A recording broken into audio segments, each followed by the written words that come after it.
কথা বলছেন জানি না, তবে আমার রাসূল যদি রাজনীতি করেন, সেই রাজনীতি থাকতে বাবার দাদার স্বামীর রাজনীতি আমরা তালাক দিতে রাজি আছি, ঠিক কিনা? স্বামীর রাজনীতি 3 তালাক, বাবার ফালতু রাজনীতি 3 তালাক।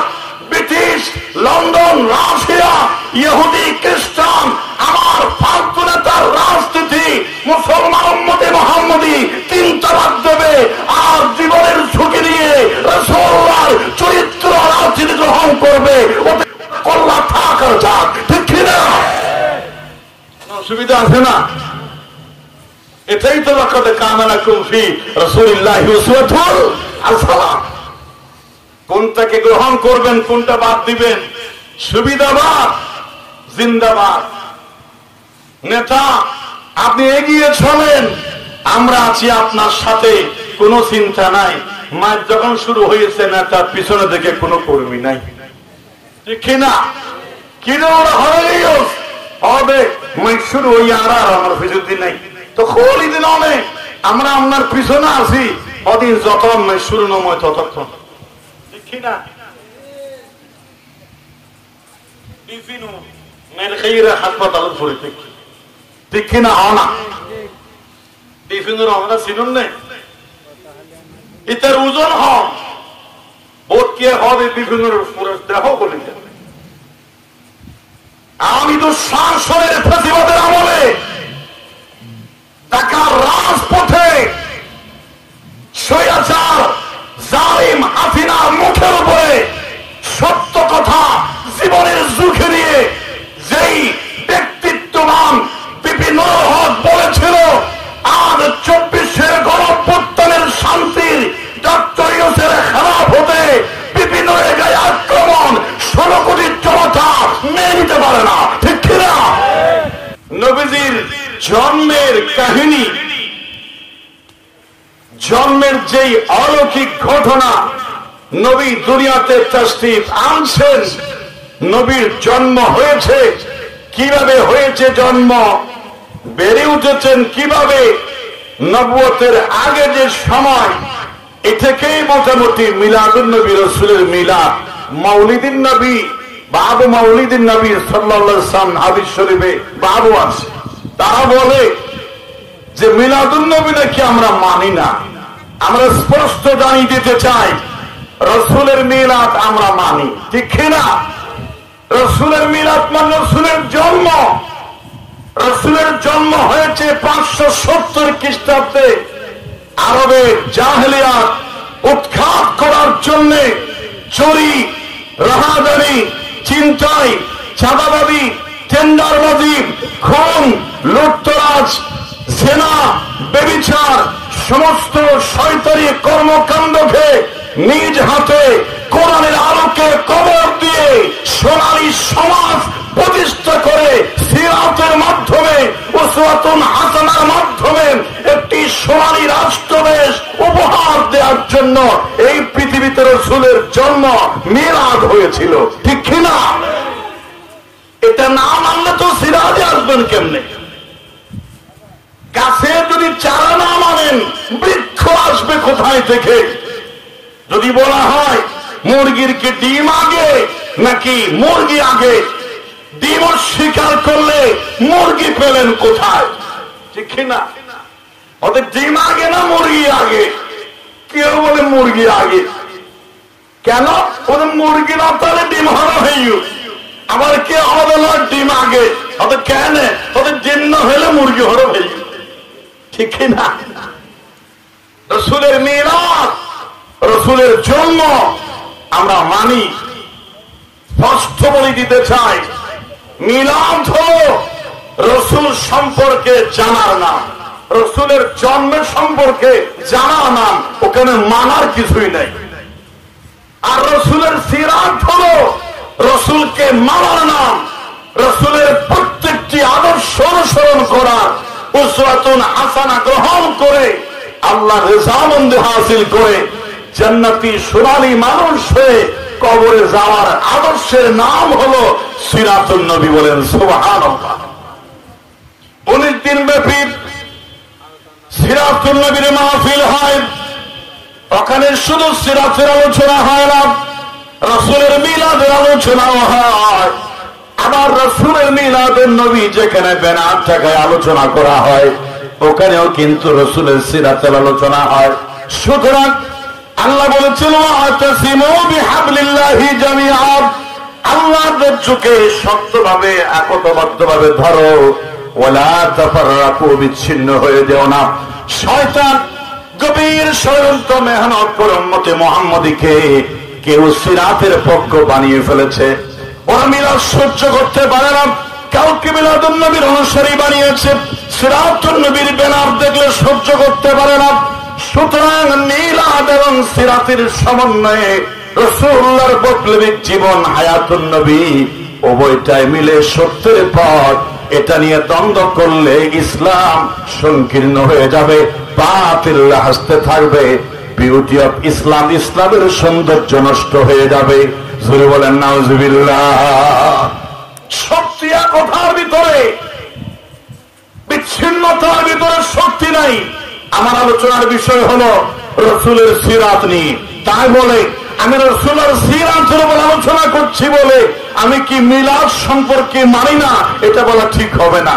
আমার আলোচনার বিষয় হলো উসওয়াতুন হাসানা, রাসূলুল্লাহর সুন্দর চরিত্রের উপর আমার আলোচনা। যদি বলেন সুবহানাল্লাহ, আল্লাহ যেন তাওফিক দান করে বলেন আমিন।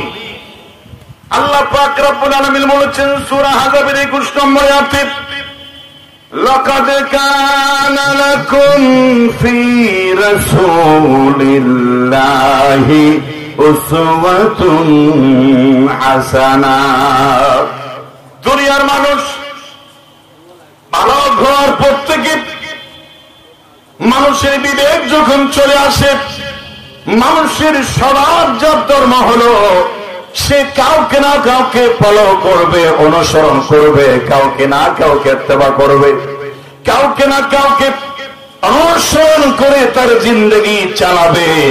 একটা না একটা টার্গেট তার থাকবে, আমি কার মতো চলবো, আমি কি আমার দাদার কথা অনুযায়ী চলবো, আমি কি আমার পীর সাহেবের অনুযায়ী চলবো, আমি কি আমার নেতার আদর্শ গ্রহণ করবো কিনা, আমি আমার পীরের আদর্শ গ্রহণ করব কিনা, আমি কার আদর্শ গ্রহণ করব, কার জীবনে আমার জীবনটা মিলাবো।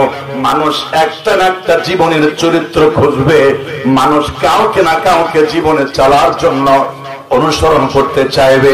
আল্লাহ এই মুহূর্তে জানিয়ে দিলেন তোমরা চাও একজন না একজনকে অনুসরণ করতে, আমি আল্লাহ এই মুহূর্তে জানিয়ে দিলাম যদি আমার রেজামন্দি হাসিল করতে চাও তাহলে আমার দোস্ত হাবিবকে অনুসরণ করতে হবে। বলেন সুবহানাল্লাহ। পরিষ্কার ভাষায় আল্লাহ জানিয়ে দিয়েছেন قل إن كنتم تحبون الله فاتبعوني يحببكم الله। নবীজি আপনি জানিয়ে দেন যদি তোমরা আল্লাহকে ভালোবাসতে চাও ফাত্তাবিউনি, তারা যেন আপনি নবীকে অনুসরণ করে, আপনি বলে দিন যেন আমাকে অনুসরণ করে রাসূল, আপনি বলে দিন, তাহলে ইউহিব্বুকুমুল্লাহ, আল্লাহ রাসূলকে যারা অনুসরণ করে, উসওয়াতুন হাসানা মানে আল্লাহ ওই মানুষগুলোকে বেছে বেছে ভালোবাসবেন। সুবহানাল্লাহ।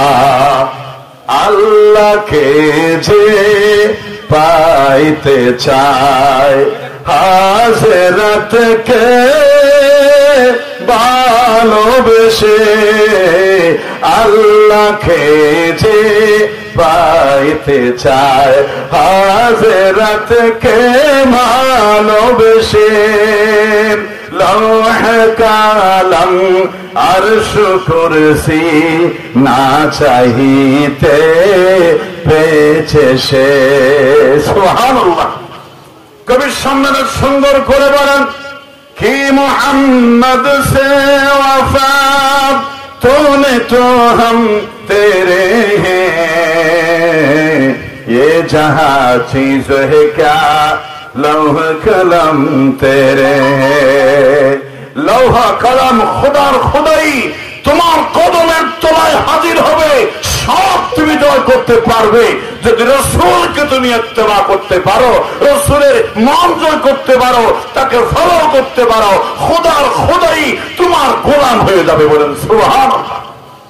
আল্লাহ আগে যেন বলেছেন লাকাদ কানা লাকুম ফি রাসূলিল্লাহি উসওয়াতুন হাসানাহ, তোমাদের জন্য অনুকরণীয় অনুপম আদর্শের জায়গা আছে তোমাদের ফি রাসূলিল্লাহি, রাসূলুল্লাহর জীবনে। কার জীবনে? ফি রাসূলিল্লাহি ফি হায়াত রাসূলিল্লাহ, রাসূল করিম সাল্লাল্লাহু আলাইহি সাল্লাম সব স্তরের মানুষের জন্য উসওয়াতুন হাসানাহ। আমরা আজকে রাসূলের নাম শুনলে বলি আমি তো আশিকে রাসূল, প্রমাণ কি? আমার মুখে দাঁড়িয়ে আছে। আমি তো আশিকে রাসূল, প্রমাণ কি? আমি তো জশ্নে জুলুসে ঈদ মিলাদুন নবীর মিছিলে যাই। আমি আশিকে রাসূল, প্রমাণ কি? আমি তো মিট মিষ্টি খাই। আমি আশিকে রাসূল, প্রমাণ কি? আমি লাউ খাই, কদু খাই। রাসূলের সুন্নাত আমি মিসওয়াক করি, আমি সুন্নাত পড়ি। এক একজন এক একটা দেখায়, মনে করে এগুলোর ভিতরে উসওয়াতুন হাসানাহ সীমাবদ্ধ। কিন্তু রাসূলুল্লাহর উসওয়াতুন হাসানাহ শুধুমাত্র দুই এক জায়গায় নয়, জীবনের প্রতিটি পদে পদে, যত স্তরে, যত পদের, যত শ্রেণীর মানুষ আছে, সমস্ত শ্রেণীর মানুষের জন্য স্পষ্ট ভাবে রাসূলুল্লাহর জীবন থেকে গ্রহণ করতে পারে এমন উসওয়াতুন হাসানাহ রয়েছে। যদি বলেন সুবহানাল্লাহ। কেউ যদি একজন আদর্শ শিক্ষক হতে চায়, তাকে রাসূলকে ফলো করতে হবে। রাসূল একজন আদর্শবান শিক্ষক ছিলেন, শুধু দুনিয়ায় এসে শিক্ষক ছিলেন না, শিক্ষক হয়ে এসেছেন। রাসূল বলছেন বুইস্তু মুআল্লিমান, আমি এসে শিক্ষক হই নাই, আল্লাহর দরবার থেকে শিক্ষকের শিক্ষক হয়ে এসে গেছি। বলেন সুবহানাল্লাহ। কেউ যদি চরিত্রের অনুপম চরিত্র গ্রহণ করে দুনিয়ার মানুষের মাঝে সমাদৃত হতে চায়, আমার ভাইয়ের চরিত্র ফুলের মতো পবিত্র সাদিকে যদি সত্যিকার ভাবে কেউ যদি গ্রহণ করে মানুষের মন জয় করতে চায়, আদর্শবান নেতা হতে চায়, চরিত্রবান হতে চায়, তাকে ফলো করতে হবে রাসূলুল্লাহর চরিত্র থেকে। বলেন সুবহানাল্লাহ। রাসূল করিম স্পষ্ট দাঁড়িয়ে দিয়েছেন বুইস্তু লিউতাম্মিমা মাকারিমাল আখলাক, চরিত্রের পূর্ণতা নিয়ে আমি রাসূল দুনিয়ার মধ্যে এসেছি। কি চাও বলো, তোমার কি লাগবে? তুমি একজন শিক্ষক নাকি? আমার দিকে তাকাও, আমার থেকে মডেল পাবেন। তুমি একজন স্বামী নাকি? আমার থেকে মডেল পাবে। তুমি একজন অধ্যাপক নাকি? তোমার জীবনে, আমার জীবনে তুমি মডেল পাবে। তুমি একজন কৃষক নাকি? আমার জীবন থেকে মডেল পাবে। তুমি একজন ইমাম নাকি? আমার জীবন থেকে মডেল পাবে। তুমি একজন খতিব নাকি? আমার জীবনে তোমার চরিত্রের আদর্শ খুঁজে পাবে। তুমি একজন যোদ্ধা নাকি? আমার জীবনে তোমার আদর্শ খুঁজে পাবে। তুমি একজন প্রাইম মিনিস্টার, রাষ্ট্রপতি, দেশের প্রধানের চরিত্রে তুমি গেছো নাকি? তোমার পদেও আমি গেছিলাম, মদিনার রাষ্ট্রনায়ক ছিলাম আমি। তোমার জীবনেও আমার জীবন থেকে স্পষ্ট সুন্দর আদর্শ রয়েছে। জোরে বলেন সুবহানাল্লাহ। লাকাদ কানা লাকুম ফি রাসূলিল্লাহি উসওয়াতুন হাসানাহ। এজন্য ব্রিটিশ মিউজিয়ামের খ্রিস্টানরা ব্রিটিশ মিউজিয়ামের মেইন ফটকের মধ্যে তারা স্বর্ণাক করে দু চারটি কথা লিখে দিয়েছেন। ওই লেখাগুলো তামাম দুনিয়ার মধ্যে আজকে জনপ্রিয়, ভাইরাল, মানুষের মুখে মুখে। ওই খ্রিস্টানদের মিউজিয়ামের জাদুঘরের মেইন ফটকে তারা কিছু কথা লিখেছেন, স্বর্ণাক করে লেখা আছে। তারা লিখেছেন, as a father, as a teacher, as a law keeper, as a leader, as a guardian, as a justice, as a reformer of the society, as a reformer of the society, একজন ideal husband হিসাবে সব দিক থেকে মুহাম্মদ ইবনে Abdullah is the superman of the world। বলেন সুবহানাল্লাহ। আমরা বলি নাই, রাসূলের জীবনকে অ্যানালাইজ করে, গবেষণা করে তন্ন করে খুঁজে খুঁজে তারা বের করে ফেলেছে এই দুনিয়ার মধ্যে যার আদর্শে, যার চরিত্রে কোনো কালিমা নাই, কলঙ্ক নাই, কোন ধরনের কোন কালিমা নাই, পুত পবিত্র একজন মহামানব দুনিয়ার মধ্যে আছে। যে মহামানবের নাম মুহাম্মদ ইবনে আব্দুল্লাহ ইবনে আব্দুল মুত্তালিব, কুরাইশ বংশের আব্দুল মুত্তালিবের বেটা, আব্দুল্লাহর ছেলে, আরবের তিন নবী মুহাম্মদ, পৃথিবীর মধ্যে সর্বশ্রেষ্ঠ সুপারম্যান। বলেন সুবহানাল্লাহ। এতে ফাদার যদি চাও, একজন যদি চরিত্রবান পিতা হতে চাও, রাসূলুল্লাহকে ইত্তেবা করো। যদি একজন আদর্শবান শিক্ষক হতে চাও, রাসূলুল্লাহকে ইত্তেবা করো। যদি একজন আদর্শবান আইনজীবী হতে চাও, রাসূলুল্লাহকে আদর্শ গ্রহণ করো। যদি একজন আদর্শিক ভালো একজন চরিত্রবান লিডার হতে চাও, রাসূলুল্লাহকে অনুসরণ করো। যদি প্রাইম মিনিস্টার হতে চাও, ভালো একজন রাসূলুল্লাহকে আদর্শ সংগ্রহ করো। যদি ল কিপার অফ দ্য সোসাইটি, সমাজ সংস্কারের মাধ্যমে সমস্ত অনলাইন উত্তরাজ রাহাদারি জনাব বিচার সমস্ত শয়তানি কর্মকাণ্ড যদি কবর দিয়ে একটি আদর্শবান শান্তির সমাজ প্রতিষ্ঠা করতে চাও, তাহলে সব দিক থেকে মুখ ঘুরাইয়া আরবের নবী ১৫০০ বছর আগে কুরাইশ বংশের সেই এতিম নবী আব্দুল্লাহর পুত্র মুহাম্মদের জীবনের দিকে চলে যাও। তাহলে তুমি তাকে অনুসরণ করবে, যেটাই ধরবে সেটাই সফলবান বানিয়ে দিবেন কে? আরো জোরে আল্লাহর নামটা বলেন কে? এজন্য কবি বলেন নিহিত জাহানে মিসালে মুহাম্মদ, জামালে খোদা হে কমালে মুহাম্মদ, আশিকে খোদা হে মাশুকে মুহাম্মদ, জামালে খোদা হে कमाले मोहम्मद, खुदा का खुदाई वसीला मोहम्मद, जमाले खुदा है कमाले मोहम्मद। सुबहानाल्लाह। কবি আরো সুন্দর করে বলেন, রাসূলুল্লাহর জীবনের বিভিন্ন দিক আছে। রাসূলুল্লাহর ব্যক্তি জীবন গ্রহণ করো, ব্যক্তি জীবনে সফল হয়ে যাবে। রাসূলুল্লাহর পারিবারিক জীবন, ফ্যামিলি লাইফ অনুসরণ করলে তোমার ফ্যামিলিতে সুখের ফ্যামিলি হয়ে যাবে। রাসূলুল্লাহর সোশ্যাল লাইফ, সমাজ জীবন গ্রহণ করলে তোমার সমাজটা সুন্দর শান্তির সমাজ হয়ে যাবে। রাসূলুল্লাহর পলিটিক্যাল লাইফ, রাজনৈতিক জীবন যদি অনুসরণ করো, রাজনৈতিক অঙ্গনে সুন্দর একটি স্থিতিশীলতা, একটি শান্তি বিরাজ করবে। যদি রাসূলুল্লাহর জীবনে উসওয়াতুন হাসানা গ্রহণ করা যায়, বলেন সুবহানাল্লাহ। এখন বলে হুজুর সমাজের কথা বলেন, পরিবারের কথা বলেন, দাম্পত্য জীবনের স্বামী স্ত্রীর কথা বলেন, হুজুর সব বলেন, আপনাকে কেউ কিছু বলবে না, চাকরি পার্মানেন্ট হয়ে যাবে। তবে আল্লাহর ওয়াস্তে রাজনীতির শব্দ উচ্চারণ করবেন না, আপনার ইমামতি খতিবগিরি টেকসই হবে না, ঠিক না? এজন্য মুস্তাক আহমদ ফয়েজী ২৪-এর গোলাম পত্তরের ভাইরাল স্লোগানকে মিলিয়ে তিনি বলেছেন, ২৪-এর স্লোগানে আমার দেশের দালাল চেল্লা বলেছিল, কথায় কথায় দেশ ছাড়, দেশ কি তোর বাপদাদার, ঠিক না? কথায় কথায় বাংলা ছাড়, বাংলা কি তোর বাপদাদার, ঠিক না? আমরা বলতে চাই, কথায় কথায় মেম্বর ছাড়, মেম্বর কি তোর বাপদাদার, ঠিক না? সুন্দর চমৎকার স্লোগান মিলিয়ে দিয়েছেন। সভাপতি তুমি তোমার পদে সেরা, সেক্রেটারি তুমি তোমার পদের সেরা, মেম্বার আমি খতিব, আমার কথায় নাক গলালে তোমার বেয়াদবি হবে।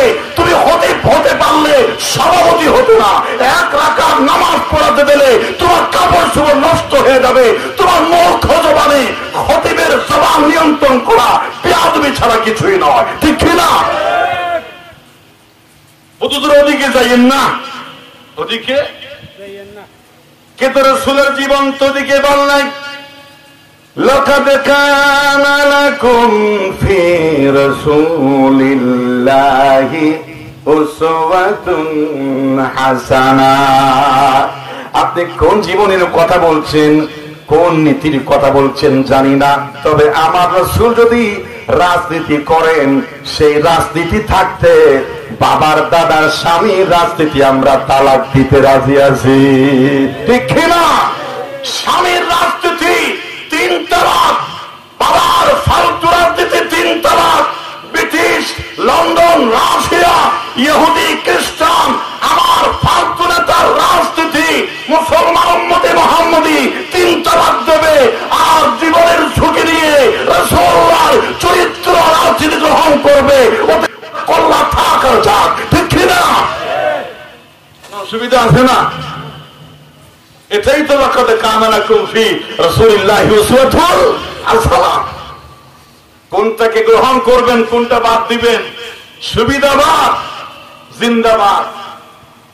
নেতা আপনি এগিয়ে চলেন, আমরা আছি আপনার সাথে, কোনো চিন্তা নাই। মাঠ যখন শুরু হয়েছে নেতার পিছনে দেখে কোনো কর্মী নাই, ঠিক কিনা? কিনা ওরা হবে মাঠ শুরু হইয়া আর আমার পিছনে নাই তো খোলি দিন অনেক, আমরা আপনার পিছনে আছি অদিন যতক্ষণ মাঠ শুরু নয় ততক্ষণ, ঠিক কিনা? বিভিন্ন মের খেয়ে হাসপাতাল পড়ে দেখি, ঠিক কিনা? না বিভিন্ন আমরা চিনুন নেই, এটার ওজন হন ভোট কে হবে বিভিন্ন দেহ বলে। আমি তো শাসনের প্রতিবাদের আমলে ঢাকার রাজপথে স্বৈরাচার জালিম হাসিনার মুখের উপরে সত্য কথা জীবনের ঝুঁকি নিয়ে যেই ব্যক্তিত্ববান বিপিন হক বলেছিল আজ 24-এর গণঅভ্যুত্থানের শান্তির ডক্টর ইউনূসের খেলাফ হতে বিপিন গায়ে আক্রমণ 16 কোটি জনতা মেনে নিতে পারে না, ঠিক কিনা? এর বিচার করতে হবে। যদি বিচার না করা হয় তাহলে ফ্যাসিবাদ, আওয়ামী লীগ আর জাতীয়বাদের যেগুলা এগুলা কি ওই নাঙ্গল মাঠ, এগুলো কি জাতীয় পার্টি, ওরা এজেন্ট বানিয়ে আওয়ামী লীগ আবার আছে আমাদের পিঠের চামড়া কুলার ষড়যন্ত্র নির্লক্ষ্যে বিপিনের বিচার হয়ে ওরা ঠান্ডা হবে। বিপিনের বিচার না হওয়া মানে 24-এর গণঅভ্যুত্থান, হাসনাত আব্দুল্লাহ, সার্জিস, 24-এর তামাম ছেলের জীবনের হুমকি আছে, ঠিক কিনা? কষ্ট লেগেছে, আজ নাক থেতলে দেওয়া হয়েছে, মাথা ফাটিয়ে দেওয়া হয়েছে, শরীরের বিভিন্ন জায়গায় ইনজুর হয়েছে, আইসিইউতে বিপিনুর হক। কেন এই শান্তির 24-এর গণঅভ্যুত্থানের দ্বিতীয় স্বাধীনতার পরে কেন বিপিনুর হক নির্যাতনের শিকার হয়ে সেনাবাহিনীর জুতার আঘাতে, কেন পুলিশের জুতার আঘাতে বিপিনুর হক আহত হলো, গোটা জাতি আজ মর্মাহত, ঠিক কিনা? আল্লাহ তুমি আমাদেরকে শান্তি ফিরিয়ে দাও, বলেন আমিন। হুজুর এদিকে যাইয়েন না, কিন্তু রাসূলের জীবনেও রাজনীতি আছে না নাই? একটু আওয়াজ করে বলেন আছে না নাই? রাসূলুল্লাহ সাল্লাল্লাহু আলাইহি ওয়াসাল্লাম মদিনার জীবনে রাষ্ট্রপতি ছিলেন নাকি ছিলেন না? সুন্নাতে নাই শুধু খাওয়া শেষে মধু পান, সুন্নাতে নাই শুধু খাওয়া শেষে মধু পান। শুধু ভালো ভালো মধু, মিষ্টি, লাউ এগুলো খাবেন, এটার নাম সুন্নাত নয়। রাসূলুল্লাহর জীবনে যে বিপ্লবী জীবন আছে, রাজনৈতিক, সামাজিক, সমাজ সংস্কারের যে উত্তপ্ত জীবন আছে, তায়েফের ময়দানে রক্ত জড়িয়েছেন কেন? উহুদের ময়দানে দাম শহীদ হলো কেন? রাসূলুল্লাহ বারবার কাফেরদের হত্যার টার্গেট হলো কেন? রাসূলুল্লাহ হত্যার হুমকি পেলেন কেন? একমাত্র রাজনৈতিক জীবন মানুষের তৈরি পথ আর মতের বিরুদ্ধে যুদ্ধ করে আল্লাহর ওয়াহদানিয়াত, এক আল্লাহর জয়গানের প্রতিষ্ঠার আন্দোলন করতে গিয়ে রাসূল হত্যার টার্গেট হয়েছেন।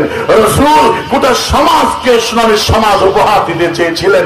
এই সুন্নাত নায়েবে রাসূলদেরও পালন করতে হবে, শুধু পালন করতে হবে নয়, এটা ইবাদতের অংশ, ঠিক কিনা? হুজুর এগুলা বললে আপনি জামাত, নাউজুবিল্লাহ বলেন। যদি রাসূলুল্লাহর রাজনীতি করলে জামাত ত্যাগ লাগে, এতে জামাতের মর্যাদা ক্ষুণ্ণ হয় না। তাম পৃথিবীতে ওরাই বলে দেয় জামাতের রাজনীতি রাসূলুল্লাহর রাজনীতি, ঠিক না? এতে আমরা ক্ষুণ্ণ হই না, লজ্জিত হই না, ভয় পাই না, ছোট হই না, বরং বাতিলের মুখে সত্য রাজনীতির স্লোগান, ঠিক না? একটু জিকির করেন লা ইলাহা ইল্লাল্লাহ।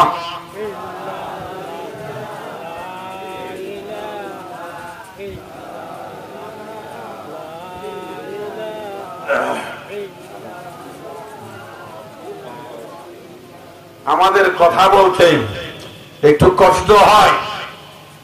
রবিউল আউয়ালের সিজনে প্রথম মাহফিল শান্তিতে করা যায়, এরপরে যখন কয়েকটা হয় গলাটা দুর্বল হয়ে যায়, আমাদের কষ্ট হয়। তারপর যতক্ষণ কণ্ঠে শক্তি আছে আলহামদুলিল্লাহ বলেন। একটু দোয়ার দরখাস্ত, আপনার দোয়া করবেন যতদিন হায়াত আছে যেন বাতিলের সামনে আগুনের মুখে যেন ঘি ঢালতে পারি, ইনশাআল্লাহ। ইনশাআল্লাহ লোহাগাড়া, সাতকানিয়ার মাটি, কিসের গাঠি সারা বাংলাদেশ জানে, ঠিক না?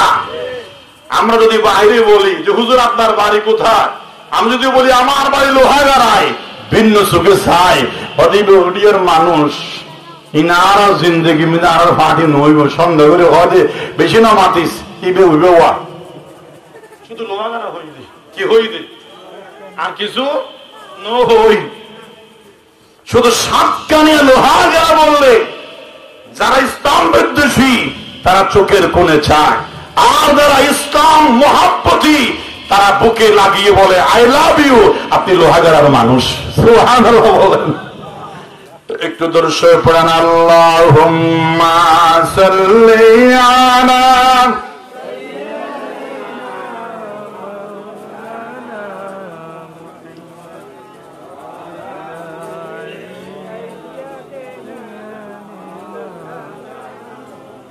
ভাই ফেন না আমরা ফেন না আর কেনা সামনে আগামী হাজার মাহফিলুল্লাহ আর কেনা বক্তার হাসি করে দিবে, এখন তো গরম লাগে, ঠিক আছে আর কেন হাসি করে দিলে বক্তারটা কেন গরম লাগবে আর লাগবে না হোক আছে পুরা মানুষ, কিন্তু বক্তার আর কেন হাসি দিলে বক্তার বেগুনের রুদ দোয়া হইবেন। লাকাদ কানা লাকুম ফি রাসূলিল্লাহি উসওয়াতুন হাসানা, তোমাদের জন্য সর্বোত্তম আদর্শ রয়েছে মুহাম্মদুর সাল্লাল্লাহু আলাইহি ওয়াসাল্লামের জীবনে। এই আয়াতটা নাযিল হয়েছে কখন? সূরা, এটা আহজাবের আয়াত। আহজাব হচ্ছে যুদ্ধের নাম, আহজাব যুদ্ধের অপর নাম হচ্ছে খন্দকের যুদ্ধ। সুবহানাল্লাহ বলে। যখন খন্দকের যুদ্ধে গরমের মধ্যে পরিকাকরণের প্রশ্ন আসলো, যারা আশিকে রাসূল, রাসূলুল্লাহর জন্য তারা জীবন দিতে রাজি, দিন রাত পরিশ্রম করে শত্রুর মোকাবেলায় তারা পরীক্ষা খননে লিপ্ত হয়ে গেল। খাবার নাই, পড়ার নাই, পেটে পাথর বেঁধে পরীক্ষা খনন করতেছে। আমরা যতদিন বেঁচে আছি ততদিন আমরা রাসূলুল্লাহর জন্য সংগ্রাম করে যাব, তাতে আমার জীবন থাক আর যাক কোনো প্রয়োজন নাই, আমি জীবনের কোনো দাম নাই। রাসূল খুশি হলে আমরা মরে গেলেও খুশি আছি। সুবহানাল্লাহ। আবু বকর সিদ্দিক, ওমর, ওসমান, আলী, হযরত বেলাল, খাব্বাব, খুবাইব, হযরত আলী রাসূলুল্লাহর জন্য জীবন বাজি সাহাবায়ে কেরাম যারা ফানা ফির রাসূল তারা কষ্ট করছে, কিন্তু যারা দুর্বল সাহাবী রাসূলকে কম ভালোবাসে বা দিলের ভিতরে নেফাকি আছে, গরম রৌদ্রে পরীক্ষা করার কঠিন কাজে তারা লিপ্ত হতে পারে নাই, না হয়ে কথাবার্তা বলতেছে যে এই পরীক্ষাকরণ করে কি হবে, রৌদ্রের মধ্যে কষ্ট করে লাভ কি, মুহাম্মদ সাল্লাল্লাহু আলাইহি ওয়াসাল্লাম সাহাবাদের নিয়ে কি কাজ করে, যাক ওরা বুঝতেছে না, করলে করুক, আমরা এত কষ্ট করতে পারবো না। এক শ্রেণীর মুনাফিক এই স্লোগান দিয়ে ঘরে আরামে ঘুমাচ্ছে, নাউজুবিল্লাহ বলে।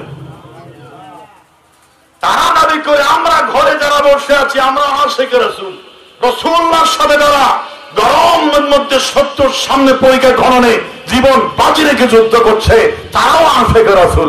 কিন্তু তুই আশিকে রাসূলের ভিতরে সমান নাকি বেশ কম আছে?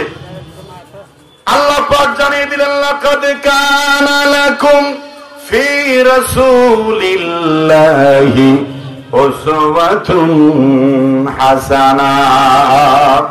তোমাদের জন্য রাসূলুল্লাহর পুরো জীবনের ভিতরে অনুকরণ আদর্শ আছে। এতদিন তোমরা রাসূল মসজিদে নববীতে সুবহানাল্লাহর ওয়াজ করেছিল, তোমরা আমল করেছ। সুন্নতের কথা বলছিল, তোমরা আমল করছিলা। মিসওয়াকের কথা বলছিলেন, তোমরা আমল করছিলা। রাসূলের জন্য ফানাফির রাসূল বলে রাসূলের আশেপাশে বড় আশিক দেখাইছিল। কিন্তু যখন চরম রূপের ভিতরে শত্রুর সামনে যখন শক্ত কঠিন পাথর ভেঙে দেওয়ার জীবনের ঝুঁকি নেওয়ার প্রশ্ন আসছে, যারা ঘরের ভিতরে বসে আছো, আল্লাহ বলেন তোমাদের উদ্দেশ্যে আমি আল্লাহ আরশ থেকে ওয়াজ করতেছি। রাসূলুল্লাহর পুরা জীবন তোমাদের অনুসরণ করতে হবে। বলেন সুবহানাল্লাহ। লাকাদ কানা লাকুম ফি রাসূলিল্লাহি উসওয়াতুন হাসানা। সব অনুসরণ করতে হবে। কোন অনুসরণ কি বাদ দেওয়া যাবে? বাদ দেওয়া যাবে? সে রাসূল হচ্ছে আমাদের একেবারে কাছের আপন। রাসূলের চাইতে আপন আমাদের কারো আছে? আর কেউ আছে? সে কোন বন্ধু বলো বেশি বিশ্বস্ত, যার কাছে মন খুলে দেয়া যায়, যার কাছে মন খুলে দেয়া যায়, হওয়া যায় বেশি আশ্বস্ত। তার নাম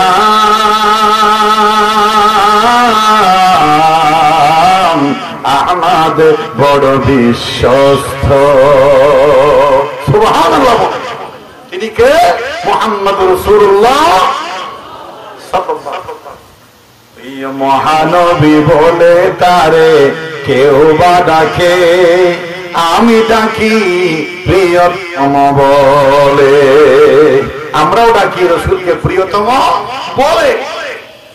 মহানবী বলে তারে কেউ বা ডাকে, আমি ডাকি প্রিয়তম বলে।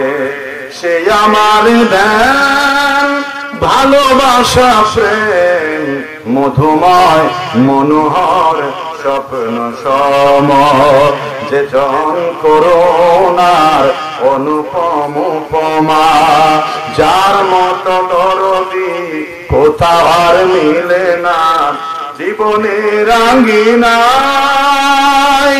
আবাদ করে নিতে হয় কার বুক এত প্রশস্ত, তার নাম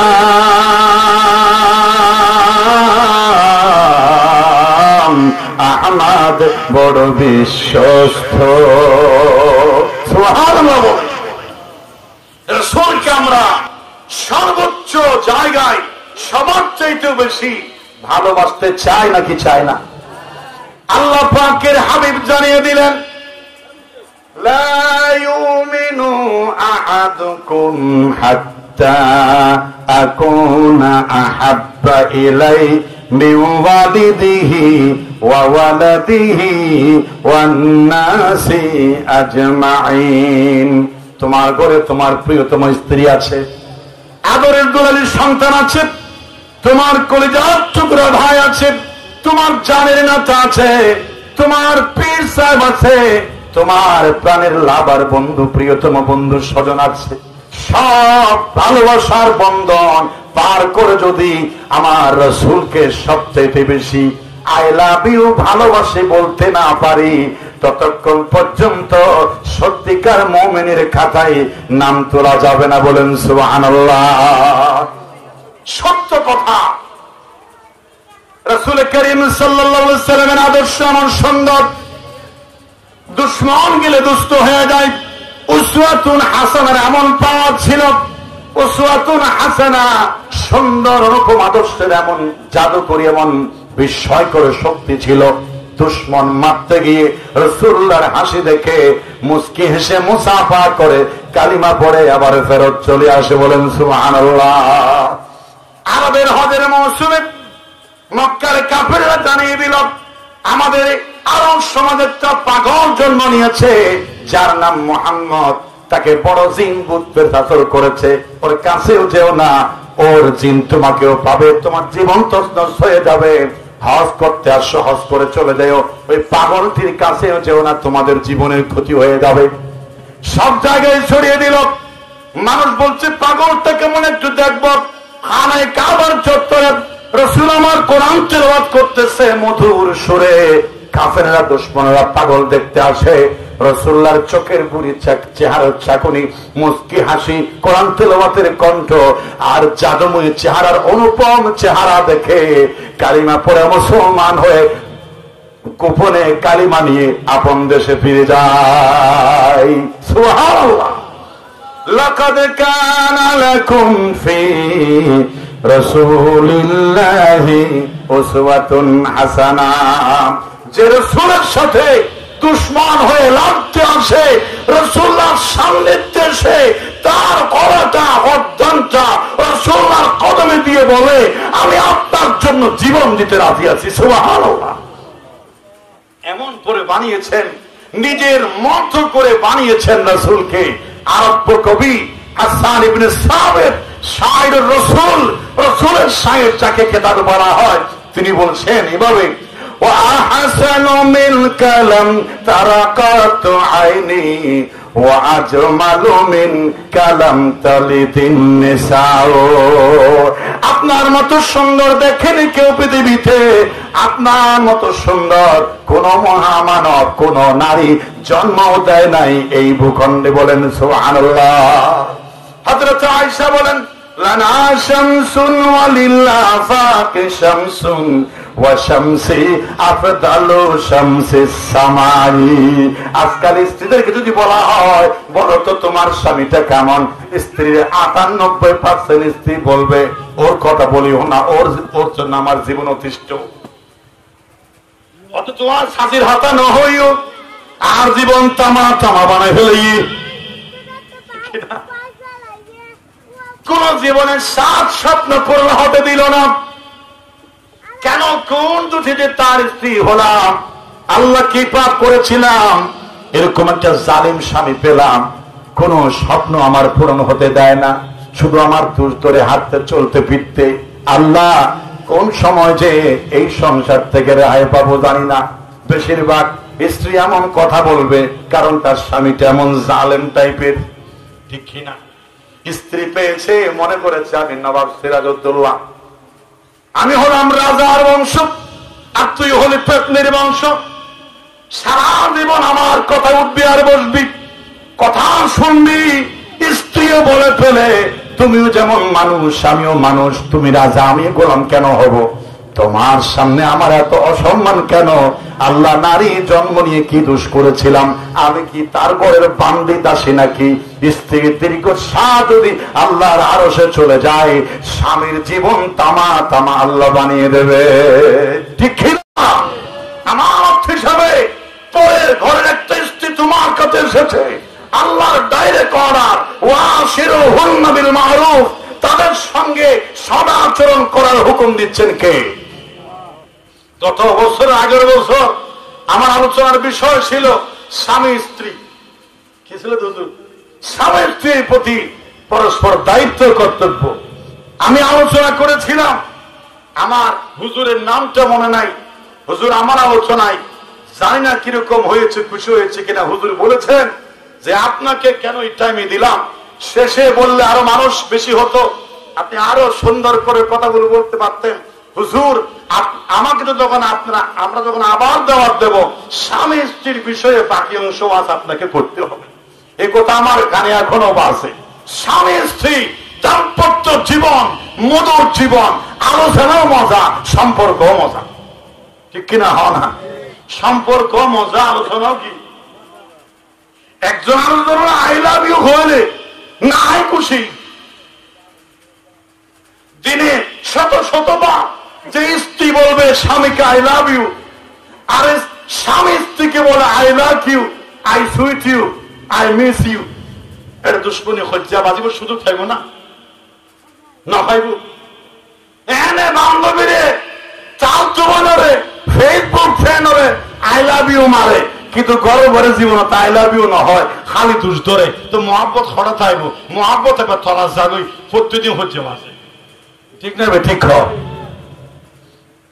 হঠাৎ ঠিক নেবে ঠিক এই জন্য হযরত আয়েশা রাসূলের শেষ স্ত্রী তিনি রাসূলকে এত মহব্বত করেন স্ত্রী স্বামীর প্রশংসা করছেন কারণ স্বামী হচ্ছেন উসওয়াতুন হাসানার অধিকারী যাকে অনুসরণ করা तमाम পৃথিবীর মানুষের ফরজ ওমা আতাকুমুর রাসূল ফাহুযু ওমা নাহাকুম আনহু ফান্তাহু রাসূল যা বলেছেন তা করো জীবন যা কার থাক রাসূল যা বর্জন করেছেন তরক করেছেন তা ছাড়ো কোটি টাকার লোভ হোক কিচ্ছু আসে যাবে না রাসূল নারাজ ওটাকে তাওয়াত দিতে হবে এটা আল্লাহর হুকুম কার হুকুম সেই স্বামীর ব্যাপারে স্ত্রী বলছে লানা শামসুন ওয়ালিল আফাকি শামসুন এ দুনিয়ার মানুষ তোমাদের একটা সূর্য আছে আর আমার একটা পার্সোনাল সূর্য আছে বলেন সুবহানাল্লাহ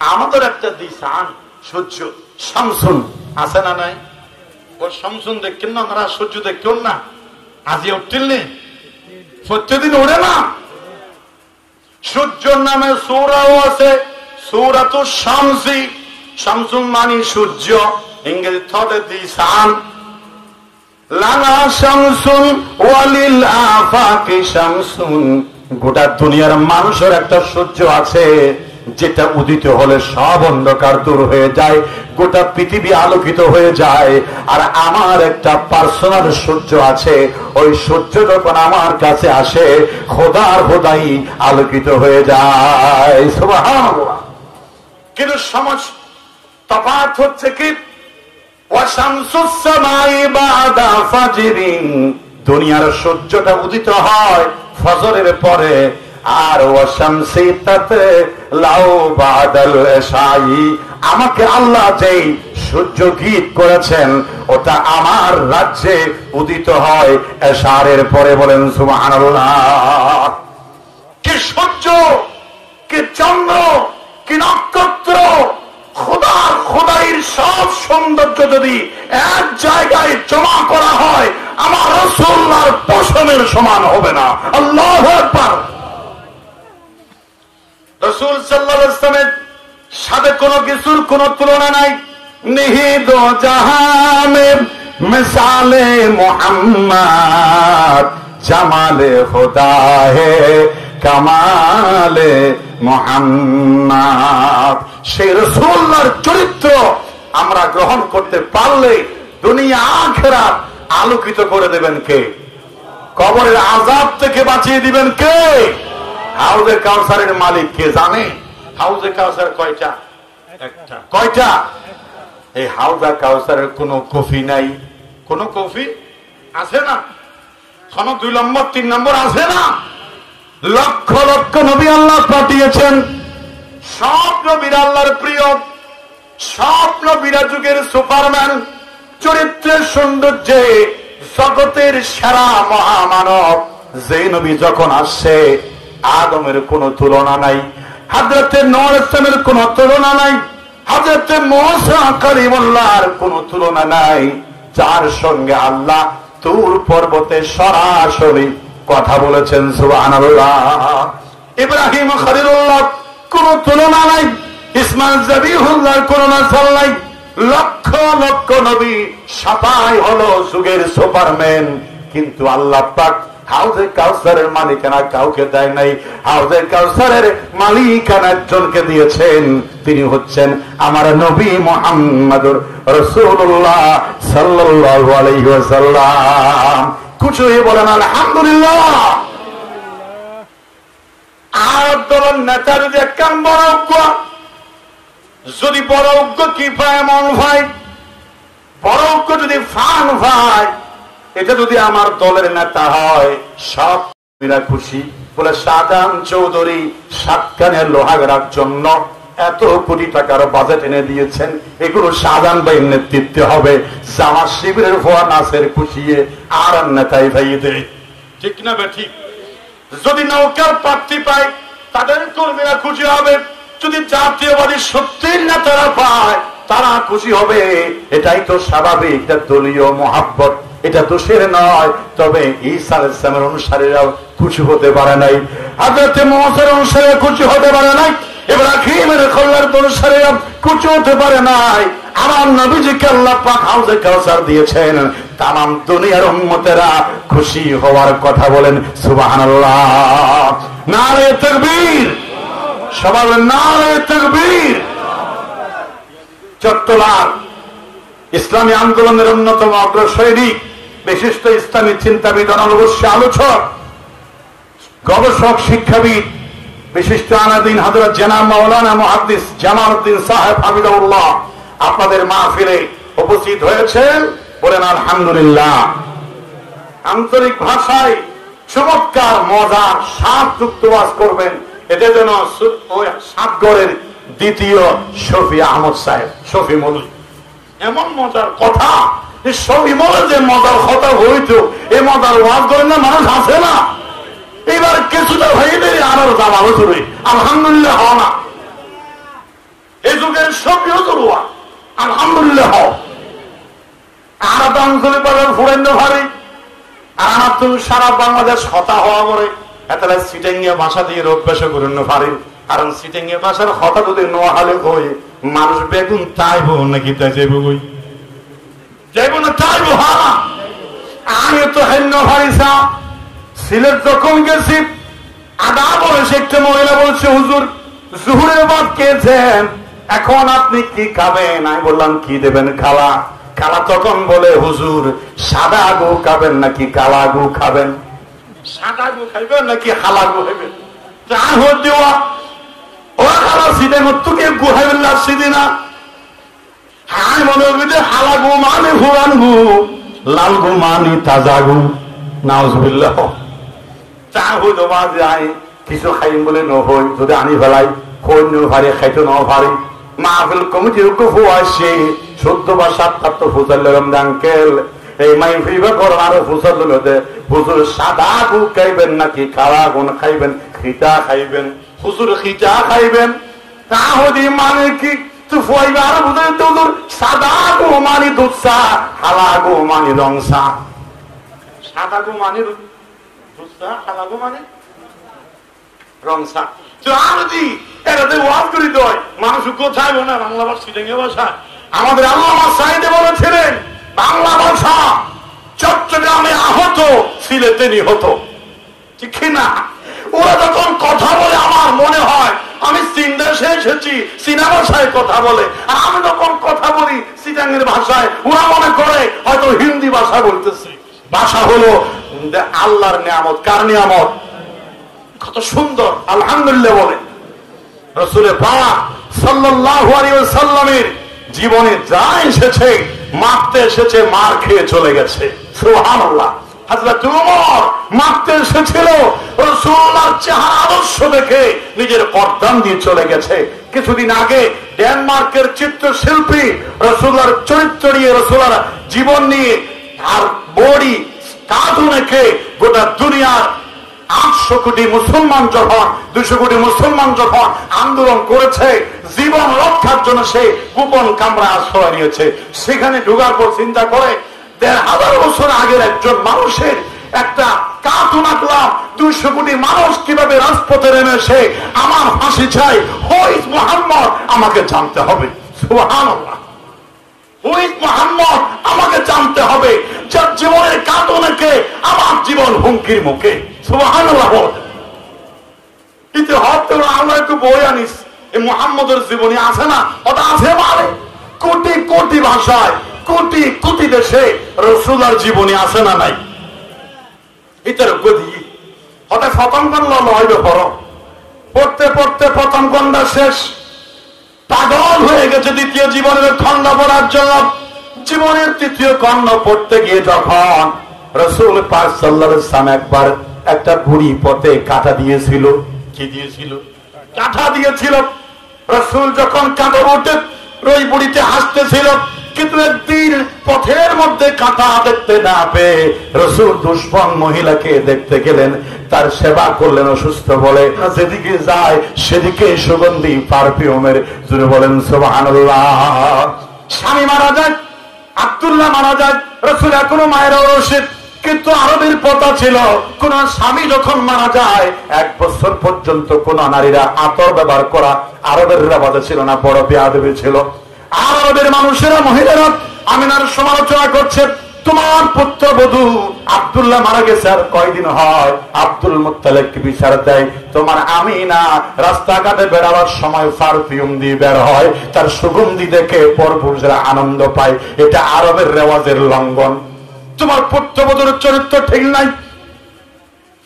সমালোচনা ঝড় উঠে যায়। আব্দুল মুত্তালিব পুত্রবধূ আমেনাকে ডাকে দেয়, ও পুত্রবধূ আমেনা, আমার পুত্র মারা গেছে আজ কয় মাস হলো, মানুষ তোমার ব্যাপারে সমালোচনা করে, তুমি নাকি পারফিউম ব্যবহার করো, আরবের রীতি রেওয়াজ তুমি লঙ্ঘন করো। মাগো, এই আচরণটা তো আমাদের ভালো লাগে না। আমরা আব্দুল মুত্তালিব পুরা বংশের বংশ, আমাদের একটা ইজ্জত আছে, তুমি এটা না করলে ভালো হয়।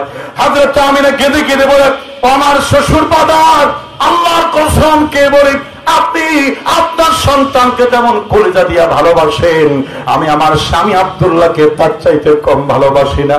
আমি আমার স্বামী মারা যাওয়ার পরে ব্যতীত মর্মাহত, আজ এত মাস হয়ে গেল, জীবনের আব্দুল কাবার কসমকে বলি একবারের জন্য আতর ব্যবহার করি নাই। কিন্তু আমি কেন জানি না, আমি যেদিকে যাই সেদিকে সৌরভ ছড়িয়ে যায়, মিস্কের সুগন্ধি চারিদিকে ভু ভু করে, বলেন সুবহানাল্লাহ। বাবা, আজকে তো গোপন কথা আপনাকে বলে দিই, তো মানুষেরা আমার চরিত্রের দাগ পড়াচ্ছে। ও আমার বাবা, শুধু আমার শরীর থেকে পারফিউমের গন্ধ সুগন্ধি বের হয় না, আমি আরো আজব আজব দৃশ্য দেখি। আমার রাতে ফুকাস দিয়ে চলে আসে পৃথিবীর আদিমাতা আদমের স্ত্রী হাওয়া, আমার গভীর রাতে চলে আসে ইব্রাহিমের স্ত্রী হাজেরা, আমার কাছে চলে আসে আসিয়া আলাইহিস সালাম, আমার কাছে আসে হযরত জিবরাইল, আমার কাছে পৃথিবীর সেরা নারী আসে আর বলে, আপনার গর্ভে পৃথিবী কাঁপানো রাহমাতুল আলামিন আছে, আপনি দামি, আপনি আমেনা, আপনার জীবন ধন্য, বলেন সুবহানাল্লাহ। ধন্য তুমি মামেনা, ধন্য তোমার এ জীবন, ধন্য তুমি মামেনা, ধন্য তোমার এ জীবন, তোমার কোলে জন্ম নিলেন প্রিয় নবী দুজাহান। আল্লাহু আকবার।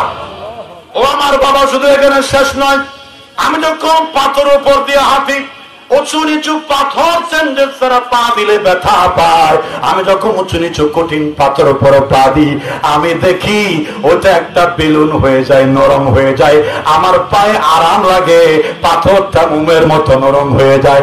আমি পাথরকে বলি, পাথর তুই তো শক্ত, তুই নরম হলি কেমনে?